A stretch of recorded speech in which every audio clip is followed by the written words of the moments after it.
Great.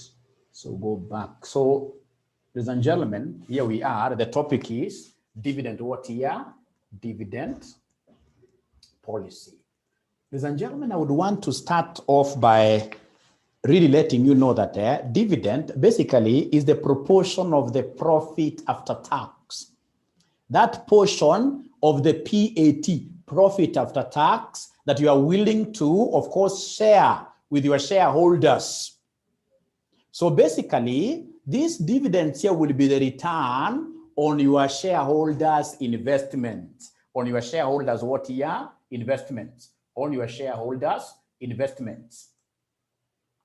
Now, we are told here that a dividend refers to that portion of a firm's net earnings which are paid out to the shareholders, A company's dividend policy dictates the amount of dividends paid out by the company to its shareholders and the frequency with which the dividends are paid out. When a company makes a profit, they need to decide on what to do with it. They can either retain the profit in the company, that is, retain the earnings on the balance sheet, or they can decide to distribute the money to the shareholders in the form of dividends, Ladies and gentlemen, between the two policies here, could you kindly tell me, if you are to be hired as a finance manager, of an entity, which policy do you think is good for your firm? Is it the one of not paying dividends at all, or in this case here, distributing all your earnings to your shareholders as dividends? Somebody talk to me this afternoon.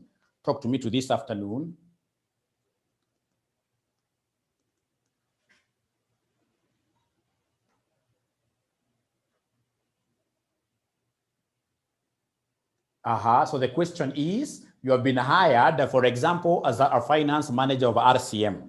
RCM has shareholders. So at the end of the year, you are able to get profits of, say, 10 million Kenya shillings. So the question is, should you retain the 10 million Kenya shillings here to finance your activities in the future, or go out and pay everything as dividends, or better still, strike a balance? Which policy, in this case here, will you go for as a finance manager? Abdi says retain. 50-50. Strike a balance, because if you don't do that, at the end of the day, you may not get a chance of sitting on that particular chair, or for example, of a finance director in the subsequent period. You may not get that chance. Why? For example, if it's a SACCO, go and tell SACCO members today that I'm not paying you any dividend. You'll be surprised, regardless of how your tongue will be sweet in terms of convincing them, ladies and gentlemen, that in the future, whatever they will be leaving behind will be helpful to them in the future. They will not accept. That proposal will automatically show you the exit door. So we need, in this case here, to balance. However, ladies and gentlemen, listen. There are firms in this case here which have got a different kind of shareholders. There are firms like Apple, the one that makes, in this case here, the iPhones. I saw somebody with an iPhone. The owners over there do not like what? Getting dividends. So it's a different kind of a clientele. We normally call it a clientele effect. To them, what they would want to see is their farm becoming big in the future. But remember, that kind of a clientele, ladies and gentlemen, globally, will be constituted by very few individuals who not want to be getting dividends every now and then. It's called the clientele effect, that if you decide from today, this is a firm whose shareholders have said, no, we don't want to eat our company today. No, we are looking at what we call the capital gain. So retain everything for our future. If you decide to start giving out some dividends, then automatically what will happen, ladies and gentlemen, automatically will be, you will lose that clientele. Those shareholders will start selling out their shares. So listen At the end of the day, it depends on the type of what year shareholders you have. We have those shareholders who believe in a bird in hand. Those shareholders who believe that a bird in hand is worth two in the bush. Those shareholders will come and tell you, hey, my friend, we don't want to hear that the future has got goodies for us. We don't want to hear that. That in the future we are going to make capital gains. In the future we're going to have several branches. No, as what you want because of our poverty levels, because we want these dividends here to pay our school fees for our kids, etc., pay us what we are able to see today. The capital gains, we can't see them. We can't see them.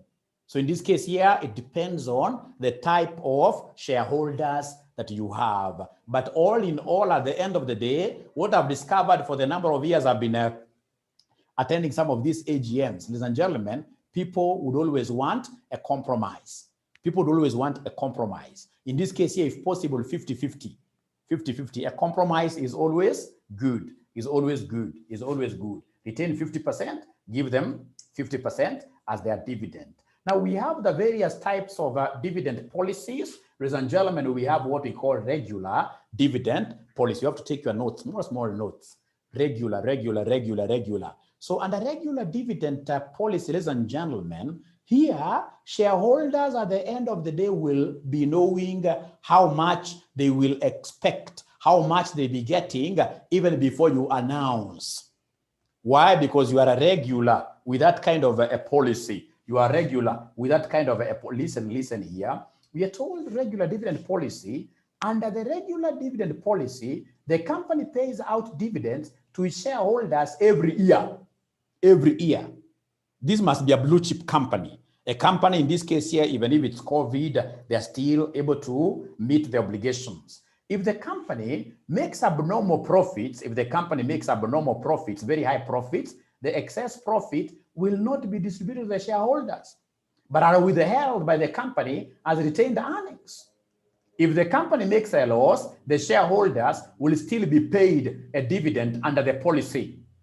The regular dividend policy is used by companies with a steady cash flow and a stable earnings. Companies that pay out dividends this way are considered low-risk investments because while the dividends payments are regular, they may not be very high. For you to understand properly what regular dividend policy means, let's look at stable dividends first of all policy. A company following this type of a policy maintains a constant dividend rate irrespective of the actual earnings level. Under the stable dividend policy, the percentage of profits paid out as dividends is is fixed. Is fixed. So then at the end of the day, ladies and gentlemen, look at the DPS. The DPS, ladies and gentlemen, under stable dividends, we are supposed to know here, under stable dividends, that we have a constant dividend rate irrespective of the actual earnings level. Stable dividends policy. Under the stable dividend policy, the percentage of profits paid out as dividends is is fixed. Actually, this is not the proper graph for this. Allow me to explain this a little bit. Ladies and gentlemen, for stable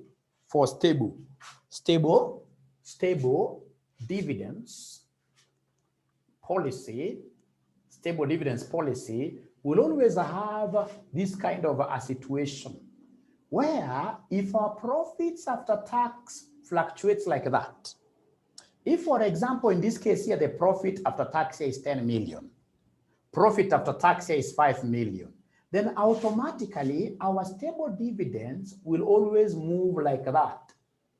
Such that if we have our stable dividend policy, for example, being 10%, ladies and gentlemen, on this particular year, in terms of dividends, we'll take 10% of our profit, which is 10, which is 1. So again, we go to another year here, where we have profits after tax being 5. So here the concept of stability is premised on the concept of what here? A fixed percentage. A fixed percentage. A fixed percentage. A fixed percentage, which is quite opposed to what we call the regular. Regular, ladies and gentlemen, is not about percentage now. Regular is not even, ladies and gentlemen, regular is not even about what here, is not about how much profits you are making. For regular, once we say it's a regular, it is a regular. Even if in this case here we are having our profits here fluctuating. For regular, ladies and gentlemen, if we decide that we shall be paying, for example, 4 shillings every year, 4 shillings every year. So year number 1 will pay 4. Year number 2 will pay 4. Even if we make losses, we still have to pay that regular dividend. The regular dividend. Listen. At times you will get this regular dividend, the regular dividend coming this way, where they will come and say that we are starting with a base of say 10, a base of 10. And then come next year, every other year, we shall be increasing our dividend by a constant percentage. So the percentage is pegged on dividend, not profit. Such that if you're going to be increasing our dividends by 10%, this is year 1. So year 2, ladies and gentlemen, year 2, it doesn't matter how our profit is. Year 2, we'll have to pay 11. That is 110% of the 10. Year 3, the same. So we keep on growing this thing, in this case here, by a constant percentage, so that at the end of the day, we'll have our regular line of dividends moving like that. You can see our regular dividend line is something you can project and say, in year number 3, this is the amount I expect as my dividends, regardless of whether the firm is going to make a loss or not. Great. We shall be able to differentiate the two very well as we move on. So we continue here. Irregular dividend policy. Under the irregular dividend policy, the company is under no obligation now to pay its shareholders, and the board of directors can decide what to do with the profits. Irregular. So this year we can pay 10, next year we pay 20, another year we pay 0, etc. We are not under anybody's obligation to pay dividends. If they make an abnormal profit in a certain year, they can decide to distribute it to the shareholders or not pay out any dividends at all, and instead keep the profits for business expansion and future profits, future projects. Ladies and gentlemen, the irregular dividend policy is used by companies that do not enjoy a steady cash flow or lack liquidity.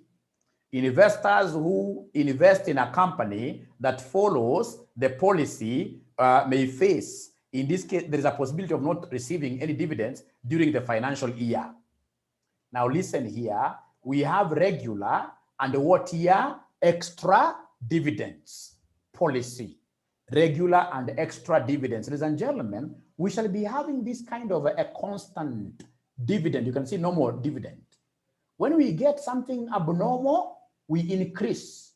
We go back to constant. When we get something normal, we pay more. We pay like a bonus, like that. So we are told here, especially when a company earns above average earnings because of any reason, but which is non-recurring in nature, it proposes an extra dividend over and above the regular dividend it pays.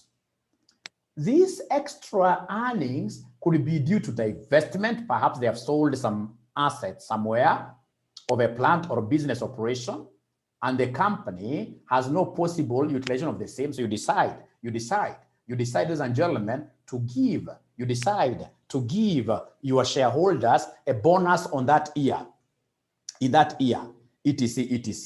Now, the most important thing that you're supposed to understand, ladies and gentlemen, for us at this level is basically, even these forms of dividends, they are not bad for your exams.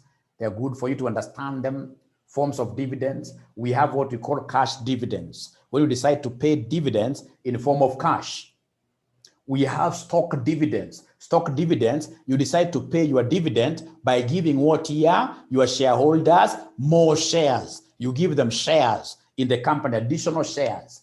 We have stock split. Stock split, ladies and gentlemen, of course, here now we shall subdivide the shares. We shall subdivide the shares here. So for example, we're being given some good illustration here. Example, 2-for-1 split.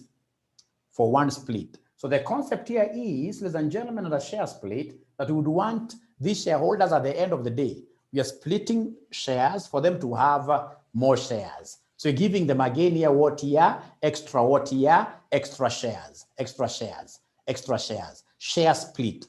It's a form of what here? Paying dividend. Of course, share split has got one disadvantage. When you split your shares like that, of course, like Equity Bank has done share split for this some share split some time back. We expect because of the oversupply of shares now in the market, the share price will do what here? Will go down, will go down.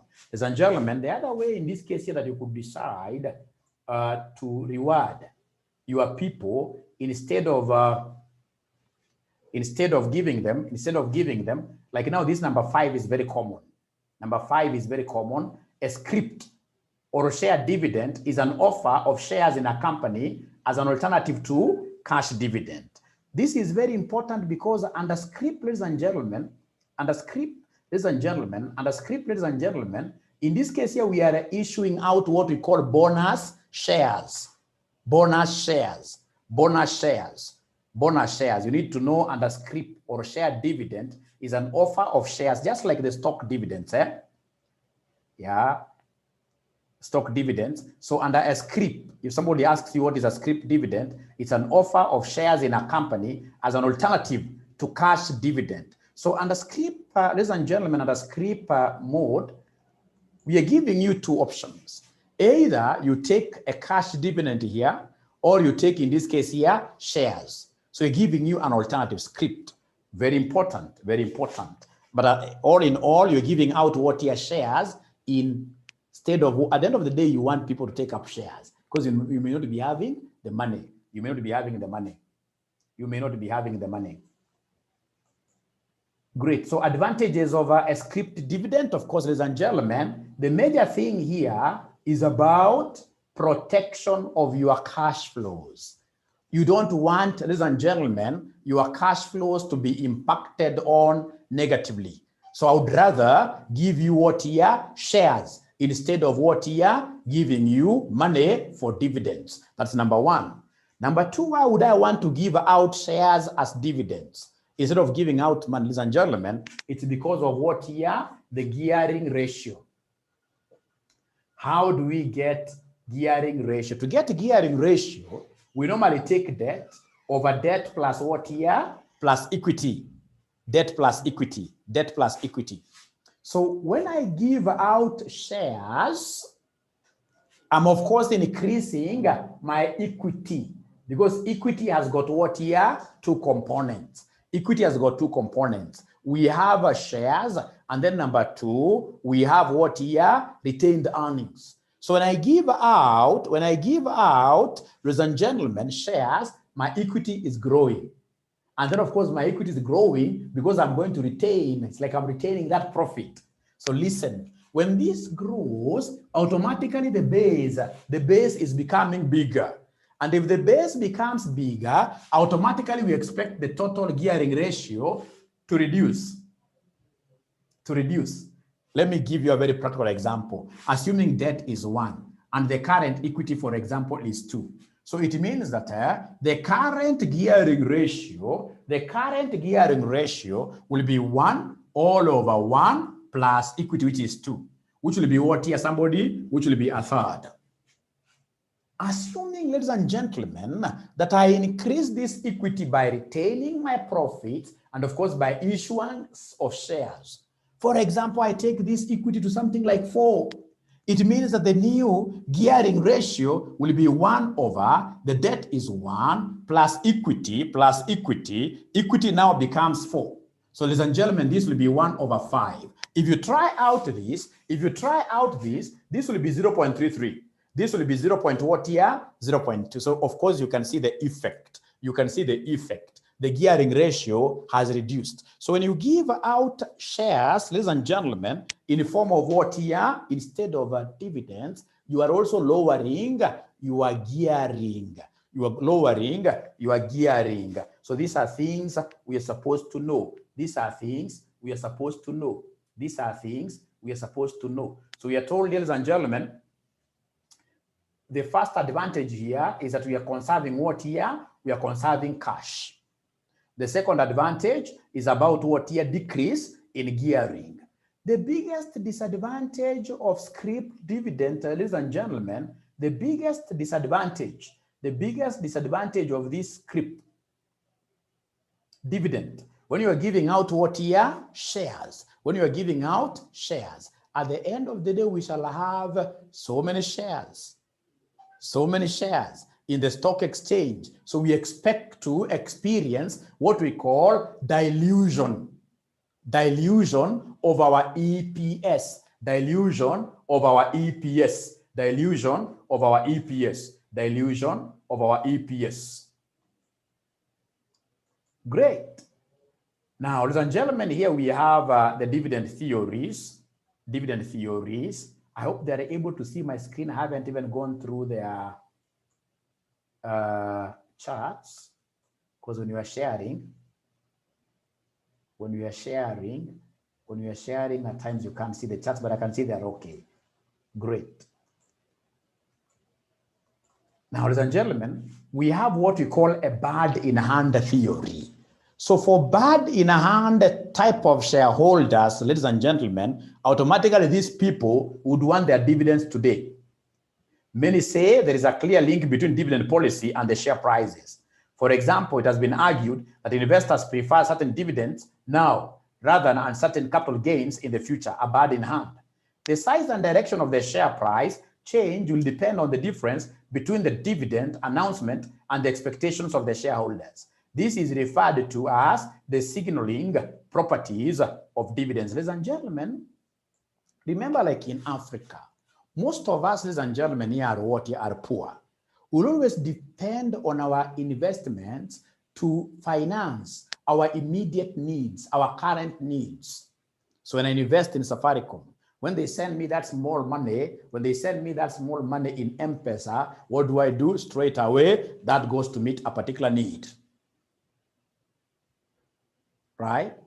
So meaning that in Africa, ladies and gentlemen, most of us will really prefer what here? These dividends to be received immediately. So meaning, ladies and gentlemen, that we are shareholders that we call what here? A bird in hand. And that is why you will get to see that all those organizations that pay their dividends normally will motivate shareholders outside here, will motivate investors outside here to go for the company's shares quite a lot. That is why if you see a company like Safaricom paying good dividends, the following day, what happens with their shares in the market? Their shares in the market demand goes up, which in this case here signals what here? A higher, an increase in price,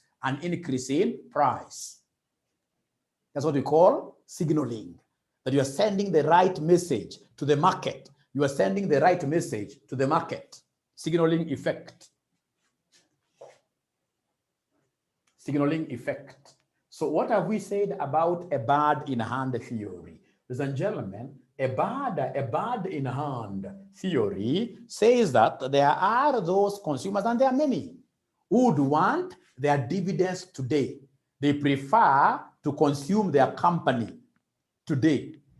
You know, when you are consuming money out of your business, you are basically finishing your company, as opposed to what here? Further capital gain in the future.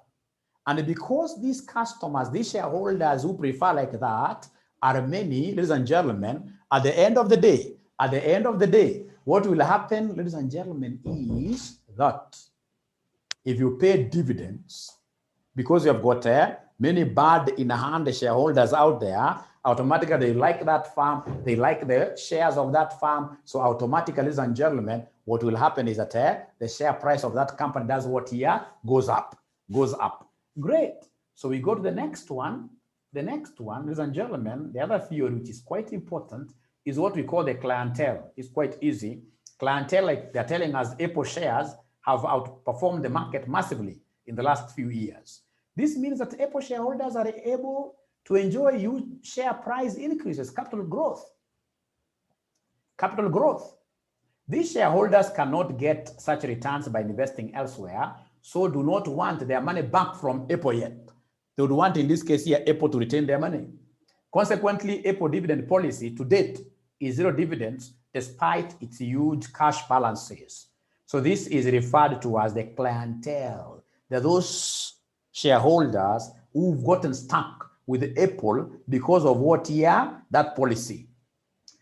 A company with an established dividend policy is therefore likely to have an established dividend clientele. The existence of this dividend clientele implies that the share price may change if there is a change in the dividend policy of the company, as shareholders sell their shares to reinvest in another company with a more satisfactory dividend policy. So, ladies and gentlemen, I would want you to understand this concept very well. Under clientele, there are those organizations that will, of course, be paying some particular dividends. So, for example, I know companies like East African breweries, the blue chip companies, save for Corona, their dividends are quite regular. You are able to predict. Last year you got 10 per share. This year you'll be getting, in this case here, 11, 12, etc., etc., etc., etc.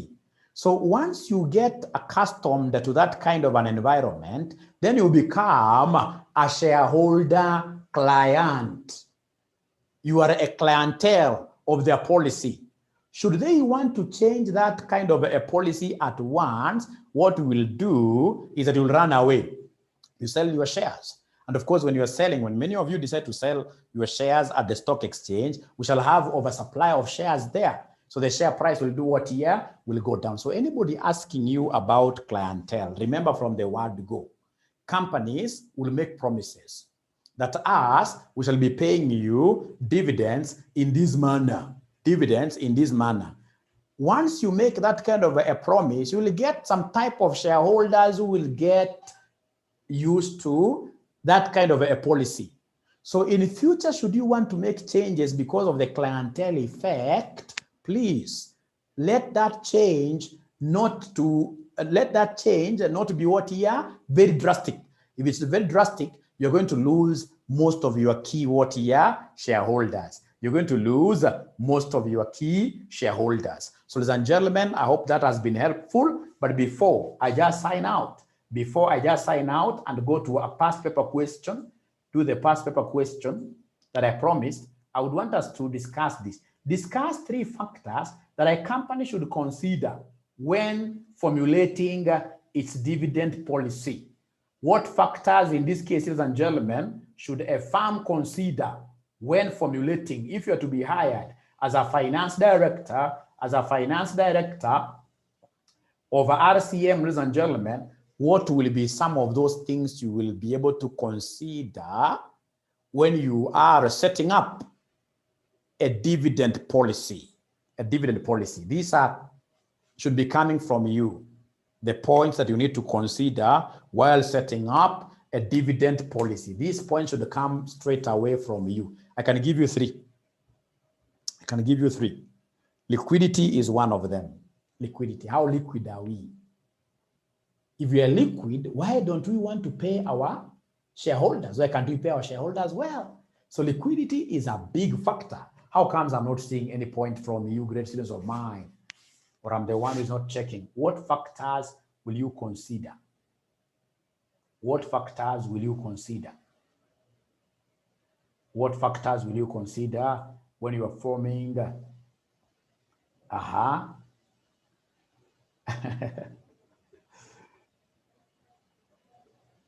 I like this one of government regulations. Government regulations. I like what Abdi is giving me, the gearing levels, gearing ratio also Liz is reiterating on the same. So I'm here all eyes, waiting for those points, The person saying profitability, you are very correct. Profitability, you are very correct. Person saying profitability, you are very correct. Imagine you guys are going to become finance managers. You're going to become finance managers, and I'm not seeing anybody here talking about the investment plan of the company.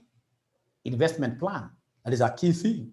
Investment plan is a key thing. Investment plan is a key thing.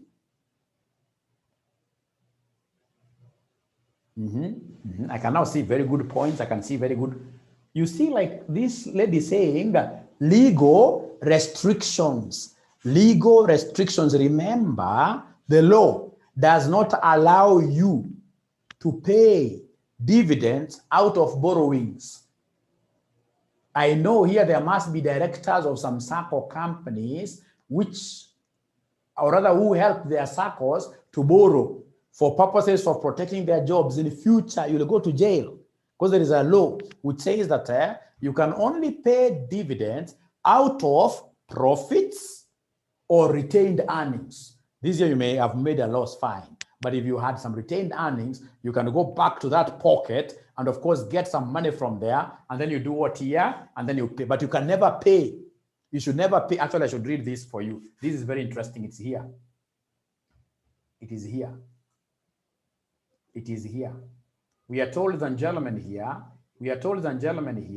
the general rules and the legal constraints, the three general rules are followed when paying dividends. Number one, the net profit rule. Dividends can only be paid from current / past earnings. Capital impairment rule prevents payment from the value of shares on the balance sheet. On the balance sheet, capital impairment. We don't want to pay dividends in a way that our capital, our MPS will go down. So prevents payment from the value of shares on the balance sheet. And then we have insolvency rule. If you're insolvent, ladies and gentlemen, you should never pay dividends. So dividends cannot be paid when insolvent, or if the payment makes the firm to become what here? Insolvent. Insolvent. So ladies and gentlemen, I would want you guys to do me a favor. I would want you guys to do me a favor. There is this question from our past paper that we started. The past dividend rates. We have to consider that. There is no way you'll tell us that you've been paying 10, and then all of a sudden you tell us in this case you're going to pay 0. No. So historical, history. Our history is a good thing. Our history is a good thing. Our history is something that has, like the capital market regulations. This is very important. Yes, it's a big factor.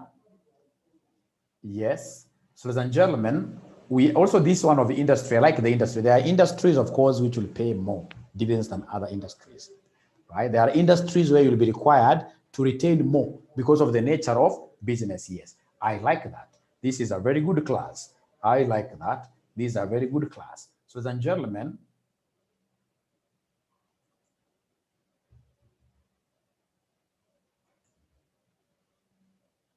this is quite an interesting question that I would want us to do. It talks about dividend irrelevance theory. If you're writing your notes, you mentioned there, dividend irrelevance theory. Dividend irrelevance. Dividend irrelevance theory as given to us by Modigliani and Miller. Quite different from what you guys know. As given to us by Modigliani and Miller. As given to us by Modigliani and Miller. So remember, under dividend irrelevance theory, whether you pay dividends or you don't pay dividends, the value of the farm will always be the same. So the concept here is that the value of the farm, the current value, when we talk of O means current value, the current value of the farm is always the same regardless of whether you decide to pay dividends or you don't pay dividends. It's called the dividend irrelevance theory. that this concept of signaling, that when you pay dividends outside there, you are able to signal good information about future prospects of a farm, and as such, we expect the farm value to grow. These guys came and said, no, hogwash, irrelevant, useless. Useless. So for them, they said the farm value is always the same, regardless of whether we pay dividends or we don't. So great, ladies and gentlemen, here we are. Here we are. Here we are. So come there. We are reading Umoja group of companies belongs to a risk class of which the appropriate capitalization rate is 10%. Capitalization rate is cost of equity. Cost of equity or cost of capital. For here we shall use it as cost of equity. The company currently has in issue 200,000 ordinary shares selling at 50 each. The company is contemplating the declaration of dividend at the rate of ⁻3 per share at the end of the current financial year, which has just begun. Using Modigliani and the Miller proposition on dividend irrelevance, not farm valuation per se, not the normal Modigliani and Miller. No. Determine the price of the ordinary shares at the end of the year, assuming a dividend is not declared. I like this, ladies and gentlemen, because this is quite a funny one. Using the dividend irrelevance, we normally say PO equals the future dividend, end of year dividend, plus, ladies and gentlemen, the end of year price, discounted like this, discounted like that, discounted.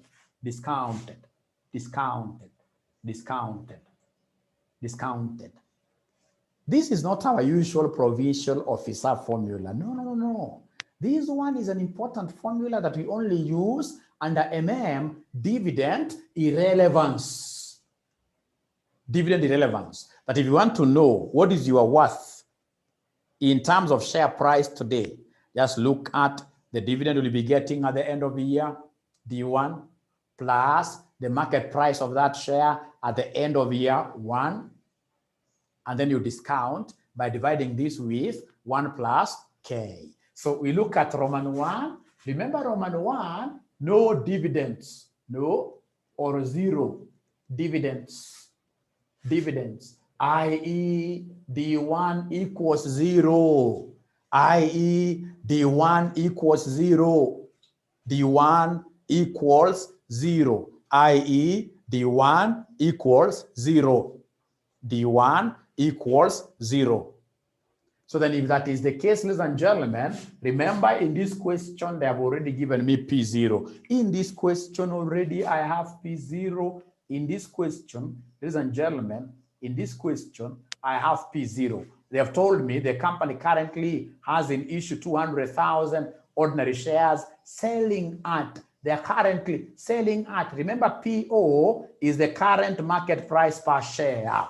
PO is the current market price per share,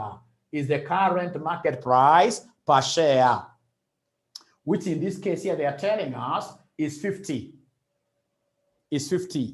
So ladies and gentlemen, if we go with the first policy of not paying dividends, then D1, don't get confused there, D1 will be 0.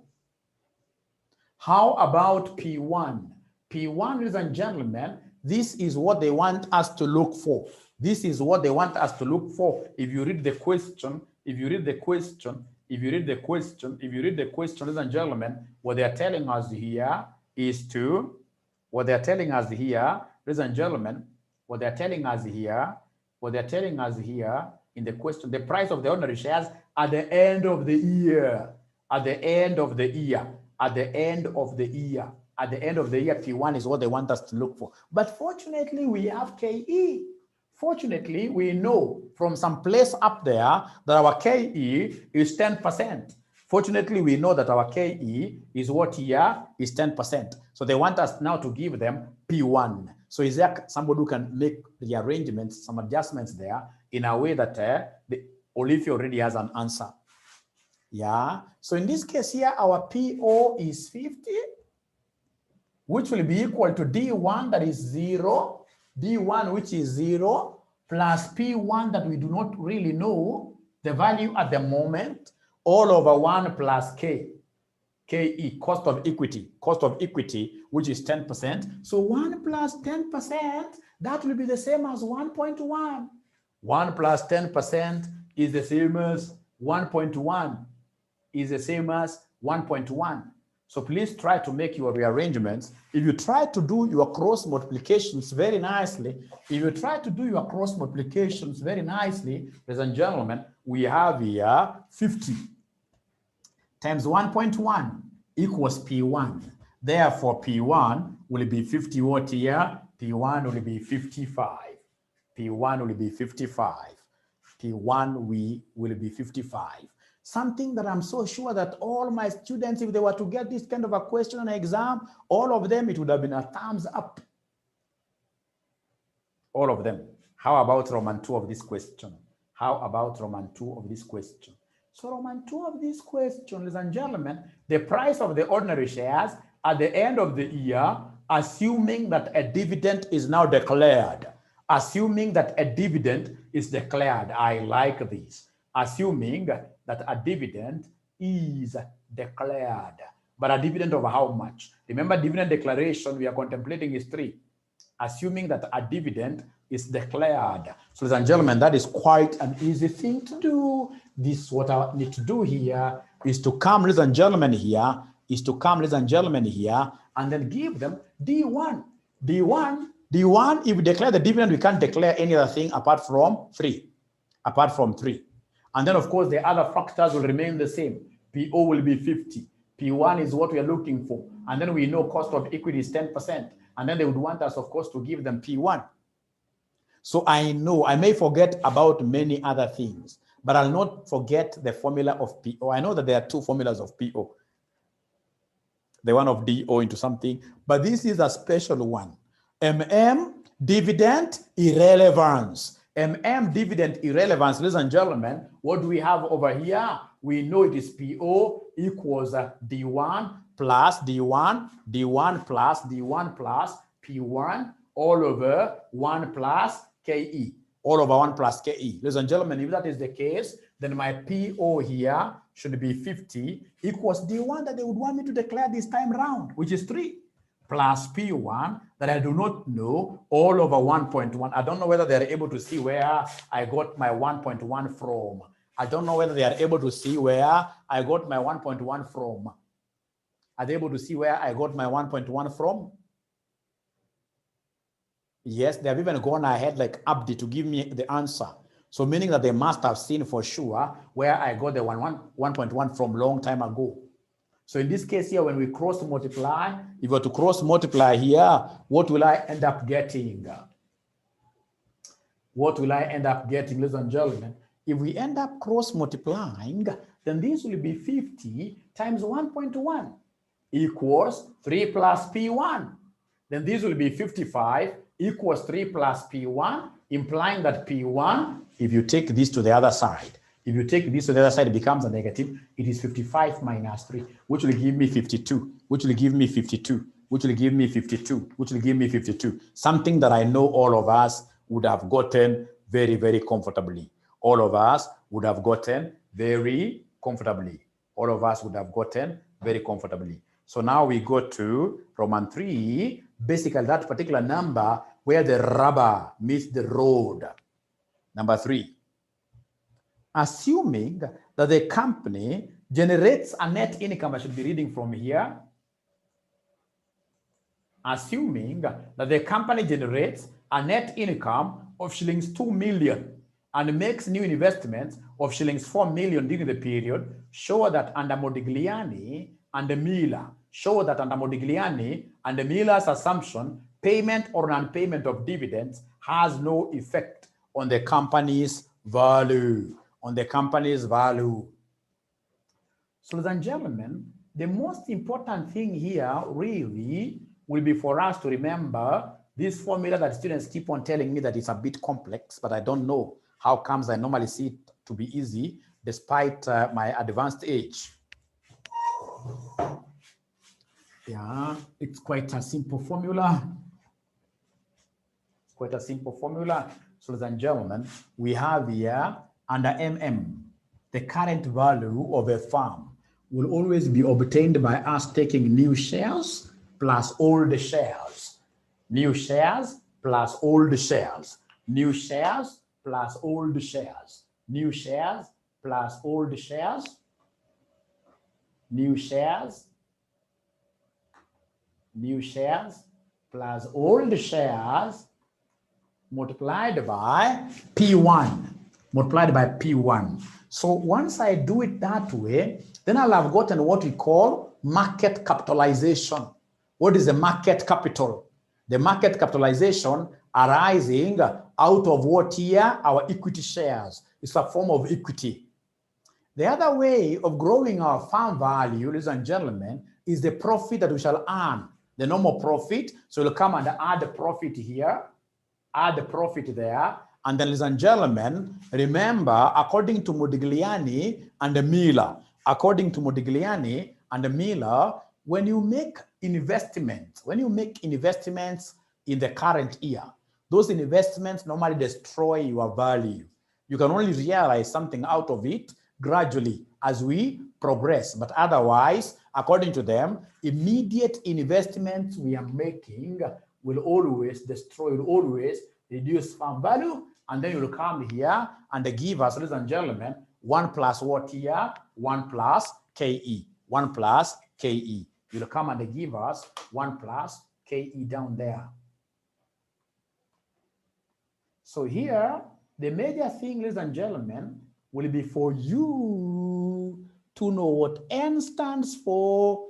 N stands for what, ladies and gentlemen? N stands for new ordinary shares that must be issued. The new shares which you must issue to be able to finance your investments. To be able to finance your investments, what new shares, number of shares are you going to issue? What number of shares, new number of shares are you going to issue? So this stands for a new number of shares. This M stands for old number of shares. I would want feedback from you. Have you been able to explain there that N stands for new shares? Have you been able to write that N stands for new shares and M stands for what here, somebody? M stands for old number of shares or current number of shares or current number of shares or current. Thank you very much. Thank you very much. Now, where the problem, a little bit of a problem, challenge, where it comes here is in ascertainment of the new shares. The new shares. How do we really get to calculate these new shares? It's very easy. I will look at the investment. How much of investments are we looking at? Remember, under Modigliani Miller, there are 2 ways of financing these projects. 2 ways. Either you issue new shares or you retain money. So for new shares, then what I'll do, I'll take the investment minus the retained earnings. Minus the retained earnings. Minus the retained earnings all over the price per share, which is P1. Price per share, which is what here? P1. So N, you look at what investments do you want to do. You subtract the component of this investment that will be financed through the retained earnings. So minus retained earnings. All over what here, somebody? All over P1. All over P1. All over P1. All over P1. All over P1. Very interesting. Very interesting. So, ladies and gentlemen, in this question of ours, if we don't pay dividends, when we talk of zero dividends, if we don't pay dividends at all, then what will be the retained earnings? Can somebody talk to me this afternoon? When dividends are zero, what will be the amount of retained earnings will we have?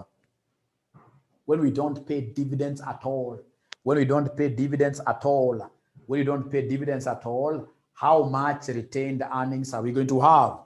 How much retained earnings are we going to have? So, ladies and gentlemen, when we don't pay dividends at all, to be able to get retained earnings, we normally take the profit that we get minus what we pay out.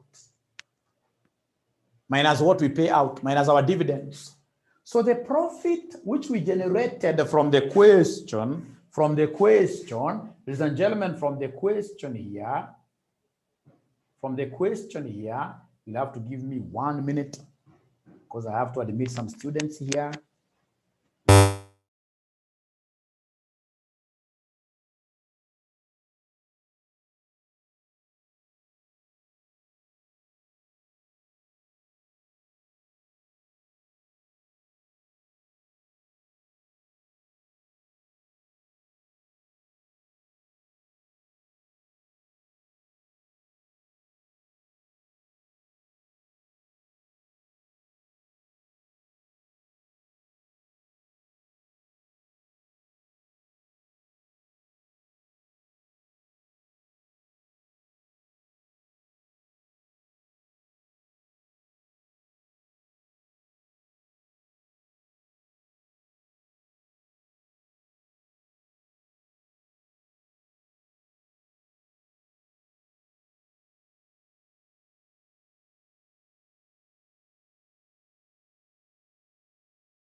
So we're saying that our retained earnings really is a function of two things. How much profit do you generate? How much are you paying out? If you pay more, then you retain less. So our retained earnings are here. It's profit minus dividends. Profit minus dividends. Like this is a zero dividends policy. If it's a zero dividends policy, then at the end of the day, this is what I will be having. The profit is 2 million. Dividends are zero. So in this case here, the retained earnings will be 2 million. So please come back here. So here then the new shares will be equal to the investment. What is the investment? What is the investment amount? Are you able to see some investments? Are you able to see some investments in this question? Peter tells me 4 million. Peter tells me 4 million. So the investments in the question, yes, I can see make new investments of 4 million during the period. So I'm able to see some investments there. I like it that way. So the new investment, we have here 4 million. Retained earnings, we have 2 million. All over P1 for zero dividends policy. For zero dividends policy, could you kindly remind us what was our P1? Zero dividends policy. Zero dividends policy P1 was 55. Zero dividends policy P1 was 55. So could you kindly give me an answer here? Kindly give me an answer there. For zero dividends policy, we got a price. Please try to write your answer in as many decimal places as possible. Here we prefer big number of decimal places. Big number of decimal places. Big number of decimal places. I'm going to finish this in 5 minutes. In 5 minutes. So we have here 36, 363, 36, 363, 36, 363.63, 0.63636 like that. 63636 like that. Thank you very much. So, ladies and gentlemen, having gotten that, really, my work will be about plugging in. My work will be about plugging in the formula here, the figures that I have. Now I have everything. Now I have everything. So, ladies and gentlemen, my VO here will be equal to, my VO here will be equal to the n that you gave me, the n that you gave me, this 36, 363, let me just read it again, the n that you have just given me, the n that you have just given me, that is 363, 63.63, 636 plus m. M, remember what we said about M. M stands for the old number of shares. Are you able to see the old number of shares somewhere? Are you able to see the old number of shares somewhere? The old number of shares in the question, yes, they are right. The company currently has got 200,000 number of shares. So, ladies and gentlemen, what we have here will be plus 200,000. So we have plus 200,000 multiplied by P1. Who is able to give me the P1 to use? So the P1 that I shall be using here will be the P1 for zero dividends policy that you have just given me in a few minutes ago. 55 plus the profit we've generated as an organization. Profit over how much? Somebody. Profit over how much? Somebody. Profit over how much? Somebody. Profit over how much? Somebody. Profit of 2 million minus the investment. Investment, somebody must have forgotten the investment value that we have been given. Somebody must have forgotten the investment value. It's 4 million. 4 million. And then, ladies and gentlemen, everything will be divided by 1 plus KE, which is 0.1. 1 plus KE, which is 0.1. So could you kindly move now slowly? Go up there and open brackets up there, times 55 plus 2 million minus 4 million, you say equals, and then you divide by 1.1. You divide by 1.1, and then you advise us, what value are we getting? Somebody, what value are we getting there? Somebody.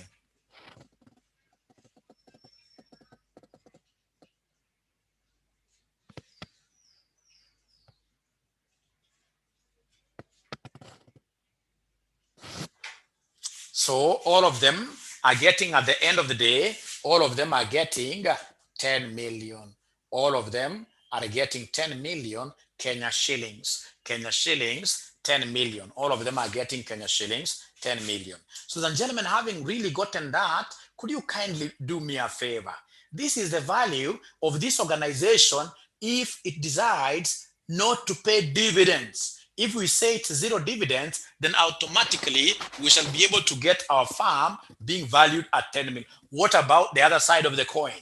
The other side of the coin, what if we decide to pay dividends? So pay dividends policy, what will be the value of the farm? So number 2, pay dividends policy. Pay dividends policy. Pay dividends policy. Then what will be the value of the farm? Pay dividends policy. So pay dividends policy.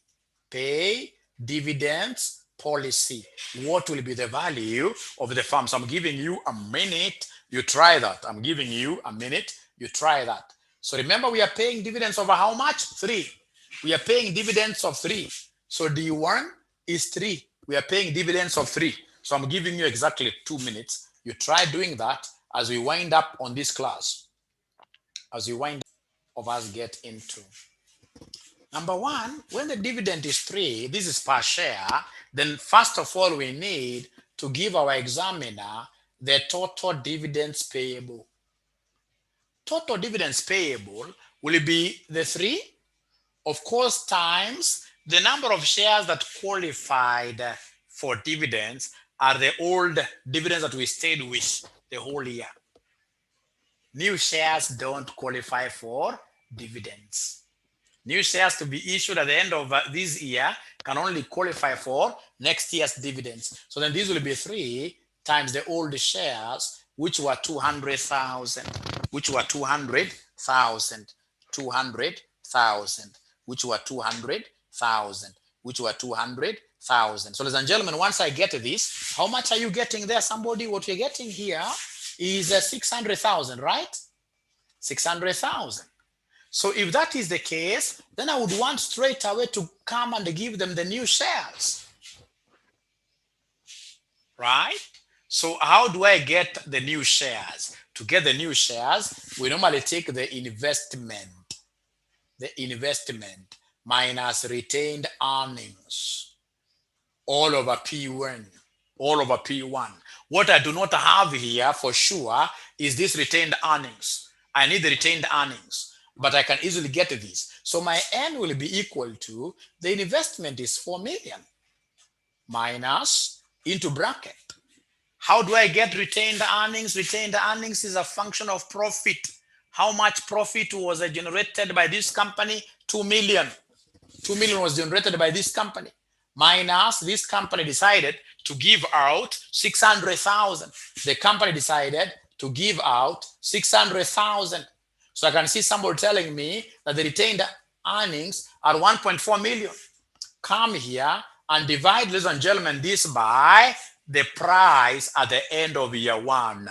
The price at the end of year 1. The price at the end of year 1. Should we decide to pay dividends? Should we decide to pay dividends? Should we decide to pay dividends? What was the price? Somebody remind me this. Remember, if we decide to pay dividends, already we had gotten some price. 𝗥𝗖𝗠, they are telling me 52. Should we decide to pay dividends, then 52 is the price which will be applicable. Is the price which will be applicable. Is the price which will be applicable. Then, ladies and gentlemen, if that is the case, why don't you go ahead and give me this figure? The new shares. So the new shares here will be equal to what? The new shares will be equal to what?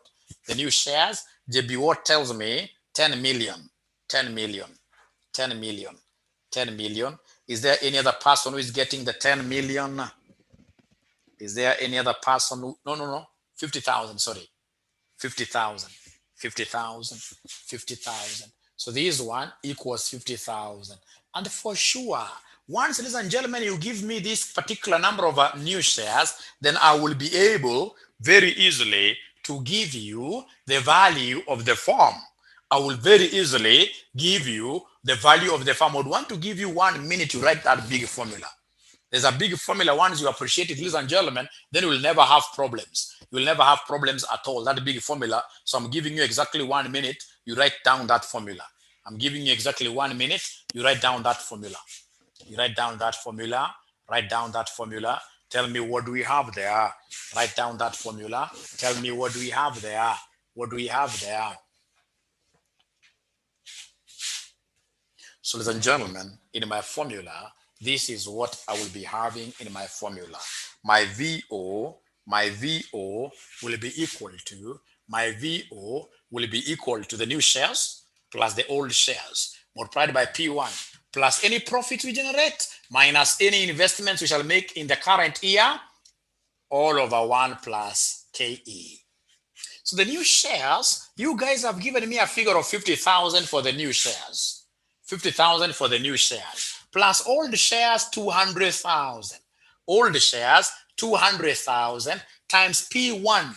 P1, if my memory serves me well, P1 is 52. Plus the profit we shall make as an organization this year. Of course, that profit doesn't keep on fluctuating. That profit is 2 million. Investments are 4 million.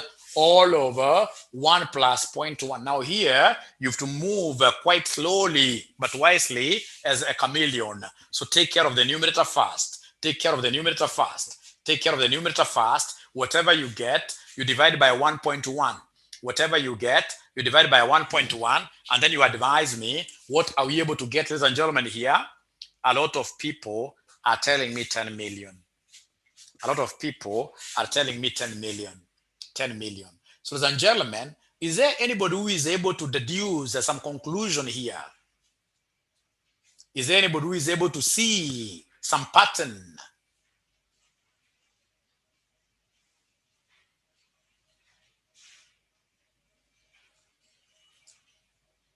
What I'm able to see is that regardless of what we do in form of dividends, whether you pay dividend or you don't pay dividend, ladies and gentlemen, the value of the firm will remain what here? Constant. I.e., value with dividend equals value without dividend, which is what here? 10 million. 10 million. That dividend policy of the firm, as Lokai tells us there, dividend policy of the firm does not matter. Dividend policy of the firm does not matter. Does not